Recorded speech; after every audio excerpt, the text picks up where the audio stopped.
స్వతంత్రం వచ్చిన తర్వాత కూడా 70 సంవత్సరాలు we have been into the deep thought process. చాలా ఆలోచన మనం చేసేటట్టు మనని అట్లా అట్లా చేసిండ్రు. అంటే కరెక్ట్గా చెప్పాలనంటే మనం ఒక గాఢ నిద్రలకు పంపిండ్రు. చైతన్యం హిందూ కావడానికి 2014లో అయింది. అంటే ఫర్ ఎగ్జాంపుల్ ఆయన 1980స్లల్లా నరేంద్ర మోదీ గారు 1980స్లల్లా ఆర్టికల్ 370 రద్దు చేయాలని అన్నారు. ఆర్టికల్ 370 రద్దు అనేది కేవలం భారతీయ జనతా పార్టీయే కాకుండా సంఘ్ తన తరతరాలుగా మాట్లాడుతూనే వచ్చింది. బట్ అది ఆచరణకు తీసుకురానికే ఎన్ని సంవత్సరాలు పట్టింది అనేది మీరు ఒకసారి చూడండి. It is not a question of bringing an amendment into the constitution, no, but establishing law and order also is important. ఎందుకంటే నేను ఇంతకు ముందు కూడా స్పీచ్లో మాట్లాడిన వసుదేవ కుటుంబకం అని మాట్లాడుకునే ఏకైక దేశం భారతదేశం. ప్రతి మొత్తం ప్రపంచమంతా నా కుటుంబము, అందులో నేను సంతోషంగా ఉండాలా అని భావించేదే భారతదేశం. సో భారతదేశంలో ఉన్న వాళ్ళు అందరూ సనాతీయులే. సనాతనం అనేది ఒక మతం కాదు, ఇట్ హాస్ బీన్ ఎ ధర్మ. అండ్ ధర్మ అనేది ఎవాల్వ్ అవుతూ వచ్చింది. And coming to the point of implementation, మీరు అడిగినారు కదా ఇంప్లిమెంటేషన్ చేయడానికి ప్రాబ్లం ఏదైతున్నది అని అంటే, ఇంప్లిమెంటేషన్ రావడానికి 2 రకాలు ఉంటుంది. ఒకటి రాజ్యాంగబద్ధమైన ఈక్వేషన్స్ ఉండాలి, ఎక్స్ప్రెషన్ కోషంట్ ఒకటి కరెక్ట్ ఉండాలి, ఎక్స్పీరియన్స్ కోషంట్ కరెక్ట్ ఉండాలా, and to that matter emotional quotient కూడా గట్టిగా ఉండాలి. ఈ రోజున ఎమోషన్ గట్టిగా ఉన్నది. ఇవాళ బోర్డు రావాలా, ఆర్టికల్ 370 రద్దు అయిపోవాలా, యూసీసీ రావాలా, వక్ఫ్ బోర్డు రద్దు అయిపోవాలా. But from the perspective of politics దీన్ని దేశ ప్రజలు ఏ రకంగా తీసుకుంటారు? దీన్ని ఇప్పుడు ఆల్రెడీ ఇంటాలరెన్స్ అంటారు కదా. ఇప్పుడు ఏదైనా యాక్షన్ మీరు తీసుకోగానే ఇంటాలరెన్స్ అని అంటారు. రాజ్యాంగబద్ధంగానే రామజన్మభూమి వచ్చింది కదండి, న్యాయబద్ధంగానే రామజన్మభూమి తెచ్చుకున్నాం కదండి. మీరు పోయి కొంతమంది సెక్యులర్ వాదులను అడగండి, మేము కుర్బానీ చేసినాం, మేము మా మస్జిద్ని త్యాగం చేసినాం. త్యాగం ఎడికేనైందండి? 24 మంది లాయర్లను పెట్టి మీరు మాతో పోరాటం చేసిండ్రు, సుప్రీంకోర్టులో గెలిచినాక అపీల్ పోయినరు. ఇది త్యాగం అంటారా? త్యాగానికి తపస్సుకు తేడా తెలియని వాళ్ళమా?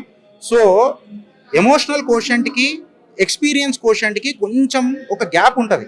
ఆ గ్యాప్ని ఫిలప్ చేయడమే రాజకీయం. అది అవుతుంది. నేను అనేది వక్ఫ్ బోర్డు రద్దు అవుతుంది అని చెప్పా, అందులో అమెండ్మెంట్స్ వస్తాయి. ఇన్ఫ్యాక్ట్ ఇవాళ సెక్యులర్ సోదరులు కూడా అర్థం చేసుకోవాల్సింది ఏంటంటే, వక్ఫ్ బోర్డుకి కొన్ని సవరణలు తీసుకొస్తే వాళ్ళ పవర్లు పెంచుతున్నాం. ఇప్పుడు వక్ఫ్లా ముస్లిం మహిళలకు వాళ్ళ హక్కుల కోసం పోరాడే హక్కు మనం వాళ్ళకి ఇవ్వద్దా? అంటే కేవలం పురుషుల పెత్తనమే ఉండాలా? ఈ సవరణ మోడీ సర్కారే కదా ఆలోచిస్తుంది. సో ఇట్లాంటి సవరణలు భారతదేశాన్ని ప్రేమించే ఏ పార్టీ అయినా సనాతన బోర్డు ఖచ్చితంగా దానికి మద్దతు తెలుపుతారనేదే ఈ సనాతన బోర్డు మెయిన్ అజెండా. హిందూ ప్రధానమైన దేశం, మెజారిటీ హిందువులు ఉన్నారు. ఎందుకని ఒక రకమైన ఒక మైనారిటీ భావన అనిపించట్లేదా? అంటే ఇలాంటి పోరాటం అసలు చేయాల్సిన అవసరం ఏంటి? ఇది అపీజ్మెంట్ పాలిటిక్స్ కి యాక్చువల్ రీజన్. ఇది తరతరాలుగా పెంచి పోషించారు, అపీజ్మెంట్ పాలిటిక్స్ ని పెంచి పోషించారు. ఫస్ట్ ఆఫ్ ఆల్ మైనారిటీ అనే వర్డ్ వచ్చింది. మైనారిటీ మినిస్టర్ ఎందుకు వచ్చిందండి? మైనారిటీ తీసుకొని వచ్చిండ్రు. ఓకే, మీ సంఖ్య తక్కువ ఉన్నది, మీ సంఖ్య అంతరించిపోవద్దు కాబట్టి మైనారిటీ అని చెప్పి మినిస్ట్రీ ఏం సరే మినిస్ట్రీ తీసుకొచ్చిండ్రు. మినిస్ట్రీ తీసుకొచ్చినాక మైనారిటీ అప్లిఫ్ట్మెంట్ అయిందా? ఇలా మాక్సిమం పావర్టీ ఎవరి దగ్గర ఉన్నదండి? మైనారిటీలో ఉన్న మెజారిటీకి ఉన్నది. మైనారిటీ అందరికీ లేదండి. పార్సీలు గట్టిగా లేరా? జీడిపిల కాంట్రిబ్యూషన్ ఎంత ఉందండి? మైనారిటీలు ఉన్న మెజారిటీలతోనే ప్రాబ్లం. అంటే మీకు అనుకూలంగా ఉంటేనే నేను అనుకూలంగా ఉంటా అనేది సూడో సెక్యులర్ వాదాలను ప్రమోట్ చేయడం మైనారిటీ వాదం కాదు. నేనేమంటా, ఆర్ టు దట్ మ్యాటర్, సనాతన ధర్మం భారత్ని ప్రేమించే ప్రతి భారతీయుడు అడుగుతాడు. ఏమడుగుతాడంటే, భారత్ రాజ్యాంగబద్ధంగా నడవాలా, రాజకీయబద్ధంగా కాదు. రాజకీయంలో అపీజ్మెంట్లు వస్తాయి, సంతుష్టీకరణ అని అంటారు. అపీజ్మెంట్ పాలిటిక్స్ అంటే మీ సుఖశాంతుల కోసం నేను ఏదైనా చేస్తా, అది నడవదు కదా. నేను సపరేట్గా మైనారిటీ పెడతానంటే నడవదు కదా. నేను సపరేట్గా 1000 కోట్ల నిధి ఇస్తా అంటే నడవదు కదా. వక్ఫ్ బోర్డులో మీకు దగ్గర సుమారు ఇప్పుడే మాట్లాడినాం 9.5 lakh acres ఆఫ్ భూమి ఉన్నది. You implement the Sachar committee. ఆ సచ్చార్ కమిటీ అనేది పాత ఎవరెవరో చేసిన వాళ్ళే కదా, మన తాత ముత్తాత ప్రభుత్వాలు ఉన్నప్పుడు. సచ్చార్ కమిటీ రిపోర్ట్ ప్రకారం చేస్తే 12,000 కోట్లు మైనారిటీకి వస్తాయి కదా. ఎస్పెషల్లీ ఆ మెజారిటీలకు, మైనారిటీలకు అందరికి రావండి, కేవలం ఆ మెజారిటీలకు వస్తాయి. 12,000 కోట్లు వస్తున్నాయనంటే కేంద్ర సర్కార్ నిధి పెట్టకపోయినా నడుస్తుంది కదా వాళ్ళకు. దే ఆర్ సెల్ఫ్ సస్టైన్డ్ కదా. ఇగో ఇది మైనారిటీ ముసుగుల ఆడుతున్న ఆట, నిజంగా చెప్పాలంటే వేట. అట్లా ఇప్పుడు రాముడు కూడా సీత సంబంధించిన ఈ వ్యవహారాలన్నీ అయిపోయిన తర్వాత లంక నుంచి భారతదేశానికి వచ్చినప్పుడు స్వర్గాదపి జననీ జన్మభూమిశ్చ స్వర్గాదపి గరియసి అన్నాడు. అంటే మన భారతదేశం యొక్క గొప్పతనాన్ని. కానీ ఇప్పుడు భారతీయులందరూ మన దేశాన్ని వదిలిపెట్టి విదేశాలకు వెళ్ళిపోతున్నారు, పౌరసత్వాన్ని వదులుకొని వెళ్ళిపోతున్నారు, మన సంస్కృతిని పక్కన పెట్టి ఆధునిక సంస్కృతి వైపు మొగ్గు చూపుతున్నారు. మరి ఇలాంటి పరిస్థితుల్లో సనాతన ధర్మం అంటే మళ్ళీ తిరిగి వెనక్కి తీసుకెళ్ళడం ఎంతవరకు దీన్ని ఇంప్లిమెంట్ చేయొచ్చు అంటారు? ఎంతవరకు ఇంప్లిమెంట్ కి పాసిబిలిటీ ఉంది? భారతదేశాన్ని ఎవరు వదిలిపెట్టి పోతలేరండి. అంటే పోయినా, సపోజ్ వాళ్ళు పోయినా వాళ్ళ వృత్తిరీత్యా, అంటే నేను ఇప్పటిదాకా చెప్పిన హిందూ అనేటోడు చాలా లాజికల్. వాడికి ఆ లాజిక్స్ కరెక్ట్గా తగలకపోతే వాడు ఆన్సర్స్ ఇయ్యడు, లేకపోతే some times not taking a decision is a decision అనుకుంటాడు. డెసిషన్ తీసుకోకపోవడమే వాడు డెసిషన్ అనుకుంటాడు. వాడు విదేశాలకు వెళ్తున్నాడు అని అంటే వృత్తిరీత్యా వెళ్ళిండు, లేకపోతే వాడు కుటుంబ బాధ్యతల కోసం వెళ్ళిండు, ఎక్సెట్రా ఎక్సెట్రా అని అనుకుందాం. కొంచెం రాజకీయబద్ధంగా ఆలోచిస్తే అసలు మెరిట్కి వాల్యూ ఏడుందండి? నువ్వు పొద్దుగల లేస్తే ఎస్సీ ఎస్టీ ఓబీసీ అని మాట్లాడతావు. నా మతం హిందుత్వ, నా జాతి భారతీయత అని నన్ను ప్రమోట్ చేసినవా? ఎంతసేపు నువ్వు ఎస్సీ ఎస్టీ ఓబీసీ అనే వర్గీకరణ తీసుకొని వచ్చి నువ్వు మాట్లాడతావు. సో ఈ వర్గాలు ఎప్పుడైతే తీసుకొని వచ్చినావో మీ లోపల విద్వేషాలే వచ్చినాయి తప్ప సదుద్దేశాలు ఎప్పుడు వచ్చినాయి? అండ్ నెక్స్ట్ క్వశ్చన్ ఈజ్, ఇక్కడ దేశం నుంచి పోయి బయట దేశంలో పనిచేసే వాళ్ళతో ప్రాబ్లం లేదండి. స్వదేశం నుంచి పోయి విదేశాలలో స్వదేశాన్ని దూషిస్తారు చూడు, వాళ్ళతో దేశానికి problem. They are the internal threats of democracy as well as our nation. And coming to the point of ఏదైతే మన భారతీయులు ఎవరైతే బయట ఉన్నారో వాళ్ళ మనసంతా భారత్ భారత్ భారత్ అనే కొట్టుకుంటుంది.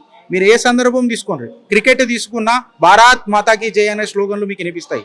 సచిన్ టెండూల్కర్ ఒక 4 కొట్టినా ఆ జమానాల మొత్తం స్టేడియం అంతా కిక్కిరిసిపోతుండే. ఈడ ఎలక్షన్లలో మనం గెలిచినా ఆ ఆనందం వేరే ఉంటుండే, ఆ అనుభూతి వేరే ఉంటుండే. బికాస్ ఆ అనుబంధము తెంచుకునే బంధం కాదు. అబ్సల్యూట్గా చెప్పాలని అంటే విడిపోతే మిగిలేది మనకు విధ్వంసమే అని నేను చెప్తా. ఈ విడగొట్టుడే ఇలా రాజకీయం. ఈ ట్రాప్లో మనం పడొద్దు అనేది మా అజెండా. సనాతన ధర్మ బోర్డు వీళ్ళందరినీ తీసుకొని వచ్చి మన ధర్మం హిందుత్వ, మన మతం హిందుత్వ, మీరు మతం అనుకుంటే మతం, మేము ధర్మం అంటాం. మన ధర్మం హిందుత్వ, మన జాతి భారతీయత. బికాస్ దేశ ప్రేమనే దైవ ప్రేమ. ఇప్పుడు మీరే అన్నారు ఆ స్లోగన్, జననీ జన్మభూమస్య అన్నాడు. దేశ ప్రేమనే దైవ ప్రేమ అని మనం ఏమంటారు, చిన్నప్పటి నుంచి మనకు బీజాలు పెట్టి నేర్పించిందే మన ధర్మం ఆర్ మన విద్య. ఇక్కడ కూడా మనం విద్యా భారతి అని అన్నాం. భారతాన్ని విద్యాభ్యాసంలో కూడా మనం పెట్టుకున్నాం, విద్యా భారతి అని అన్నాం. అసుంటి దేశం మనది. సో ఎక్కడ పోయినా వాడు భారతదేశం అనే గుండె కొట్టుకుంటుందండి వాడు. అట్లా ఇప్పుడు వక్ఫ్ బోర్డుకి సంబంధించి మీరు చాలా రీసెర్చ్ చేశారు, అంటే చాలా ఇందాక ఉపన్యాసంలో కూడా చాలా విషయాలు చెప్పారు. కానీ ఇక్కడ లా సరిగ్గా ఇంప్లిమెంట్ కావట్లేదు అంటారా? లా వన్ సైడెడ్ అవుతుంది. ఇప్పుడు ఫర్ ఎగ్జాంపుల్ నేను ఇంతకు ముందు చెప్పిన, ఇప్పుడు ఇది ఒక ఇప్పుడు మీరు మనం నిలబడ్డ చోటు, మన ఇద్దరం నిలబడ్డ చోటు, ఇది సడన్గా ఒకటి వచ్చి ఇది నా భూమి అని అన్నాడు. మీ భూమి అని అన్నప్పుడు వాడు అది ప్రూవ్ చేయాలి, ఈ ల్యాండ్ వాడిది అని. నేను ఖర్చు ఫేస్ పోతా, దాని తర్వాత మన ఇద్దరం కోట్ల చుట్టూ తిరగాల to prove that this land belongs to me, ఈ ల్యాండ్ నాది అని చెప్పి మీరు పిల్లర్ టు పోస్ట్ తిరగాల. ఇది ఎక్కడ వరకు సమన్వయం అండి? ఎవడైతే కబ్జా అన్నాడో వాడు తిరగాలనా, లేకపోతే అనుభవిస్తున్నావు నేను తిరగాలనా? సరే ఇది అయిపోయిందా, నేను న్యాయానికి వెళ్తానా? మళ్ళీ వక్ఫ్ ట్రిబ్యునల్ వస్తుంది. వక్ఫ్ ట్రిబ్యునల్ ఎవడు కూర్చొని ఉన్నాడు? మీ ఎవడే కూర్చొని ఉన్నాడు. సో న్యాయం నా దగ్గరికి నేడకేం దొరికింది? దొరకలే కదా. మళ్ళీ నేను హైకోర్టు పోతా, మళ్ళీ కోర్టు ఫీజు కట్టుకునేంత స్తోమత నాకు ఉండాలి కదా, కోర్టు చక్కర్లు తిరిగేంత ఓపిక నాకు ఉండాలి కదా. ఎక్కడ న్యాయం అనేది వన్ సైడెడ్ ఉందండి, ఐ మీన్ 2 సైడెడ్ ఉందండి. వన్ సైడెడే ఉంది కదా. వక్ఫ్ అమెండ్మెంట్ చట్టం అనేదే ఈ వన్ సైడెడ్ చట్టాన్ని నరకడమే, ఇందులో ఇంక్లూజివ్నెస్ తీసుకురావడం. మెయిన్ అనేది ఏంటంటే, ఎస్ నీ భూమి కదా, నువ్వు ప్రూవ్ చేయి, నువ్వు ప్రూవ్ చేసి తీసుకో. ఫర్ ఎగ్జాంపుల్ ఇక్కడ మీరు ఒక రెంటల్ ఇన్కమ్ తీసుకుని ఉంటారు. ఫర్ ఎగ్జాంపుల్ మీది ఒక భూమి ఉన్నది, 1 ఎకరం భూమి ఉన్నది, అక్కడ మీరు రెంటల్ ఇన్కమ్ తీసుకుంటున్నాడు. వాడు వచ్చి వక్ఫ్ అని చెప్తాడు, మీకు రెంట్ కడతాడు అండి. అప్పుడు లిటిగేషన్ ప్రాపర్టీలో నేనుండా బాబోయ్ అని అంటాడు. ఆర్థిక విధ్వంసం ఎవరికి జరిగిందండి? Does is taking responsibility to prove that this land belongs to them? No. This is the law that has been created which is absolutely draconian in nature. ఇది మేము పోరాడుతున్నాం. ఈ సవరణలు ఏంది అని పోరాడుతున్నాం. ఈ హక్కులు మాకు కావాలా, ఇవేం హక్కులు అని చెప్తున్నాం. ఇన్ని సంవత్సరాల తర్వాత మీరు నిద్రలో లేచిండ్రా అంటే ఏమంటారు, కొన్ని సంవత్సరాల వనవాసం తర్వాతనే కదా మా రాజ్యం మాకు కావాలని అన్నాం. వేదాలు మహాభారతాలు కూడా ఇవే కదా. ఆనాటు మహాభారతం, ఈ రోజు సనాతన ధర్మం పోరాడుతుంది నయా భారతం.